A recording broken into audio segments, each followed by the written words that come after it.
எல்லாருக்கும் வணக்கம். உங்களை சந்திக்கிறதுல மிக்க மகிழ்ச்சி. நம்ம இப்போ கர்த்தர் செய்த அற்புதங்களை பற்றி தான் பார்க்க போகிறோம். இயேசு கிறிஸ்து செய்த அற்புதங்கள் தான் பார்க்க போகிறோம். எபிரேயர் 12 அதிகாரம் 1 ஆகையால் மேகம் போன்ற இத்தனை திரளான சாட்சிகள் நம்மை சூழ்ந்து கொண்டிருக்க, பாரமான யாவற்றையும் நம்மை சுற்றி நெருங்கி நெருக்கிற பாவத்தையும் தள்ளிவிட்டு விசுவாசத்தை துவக்கிறவருமான முடிக்கிறவருமாய் இருக்கிற இயேசுவை நோக்கி நமக்கு நியமித்திருக்கிற ஓட்டத்தில் பொறுமையோடு ஓடக்கடவும். மார்க் 6 அதிகாரம் 1 அவர் அவ்விடம் விட்டு புறப்பட்டு தம் வளர்ந்த ஊருக்கு வந்தார். அவருடைய சீசரும் அவரோடு கூட வந்தார்கள்.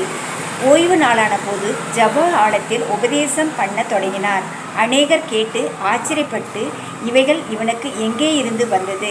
இவன் கையினால் இப்படிப்பட்ட பலத்த செய்கைகள் நடக்கும்படி இவனுக்கு கொடுக்கப்பட்ட நேனம் எப்படிப்பட்டது?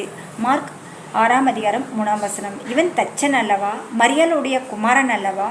யாக்கோப்பு, யோசே, யூதா, சீமோன் என்பவர்களுக்கு சகோதரன் அல்லவா?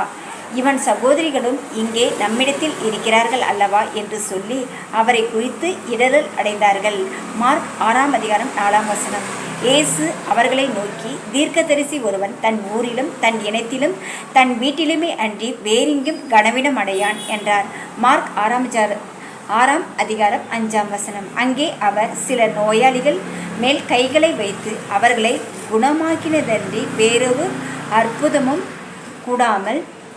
மார்க் 9 அதிகாரம் 25 அப்பொழுது ஜனங்கள் கூட்டமாய் ஓடி வருகிறதை இயேசு கண்டு அந்த அசுத்த ஆவியை நோக்கி, ஊமையும் செவிடுமான ஆவியே, இவனை விட்டு புறப்பட்டு போ, இனி இவனுக்குள் போகாதே என்று நான் உனக்கு கட்டளையிடுகிறேன் என்று அதை அதட்டினார்.